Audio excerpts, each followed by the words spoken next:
Dahil birthday nga ni Clarence kahapon, nagluto nga ako nitong medyo special naming ulam. Medyo special kasi hindi na ako nagluluto nito, yung may mga sarsay. Ayan, sa isang kawali, i-pan fry muna natin yung chicken. Binabad ko nga lang yan saglit sa toyo at kalamansi at saka paminta guys. Pan fry muna natin siya para ma-sear talaga yung lasa. Tapos pag medyo nagba-brown na, tsaka tayo ngayon magigisa ng bawang, sibuyas at kamatis. Yan na. Kayo ba, paano ba kayo magluto ng caldereta? O ganyan lang.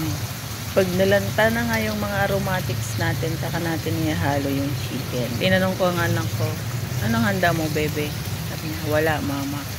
Wala daw kasi siyang budget. Wala din naman daw siyang bisita, kaya pinagluto ko na lang siya ng chicken caldereta. Tapos ang atin naman niya, bumili ng cake para kahit pa paano may hihipan daw. At ayan na nga, lagyan na natin ng toyo, bay leaf, paminta, tomato paste.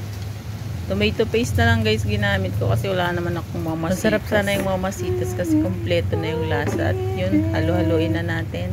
Pag na-well combined na, tsaka natin tatakpan. Kung nakaabot ka nga sa video ko dito, paki-like and share naman para ma-shoutout kita sa sunod kong gagawing cooking. After ilang minuto lang, nilagay ko na yung gulay tsaka yung bell pepper dahil madali namang maluto ang manok. Saglit na panahon lang, luto na agad yan.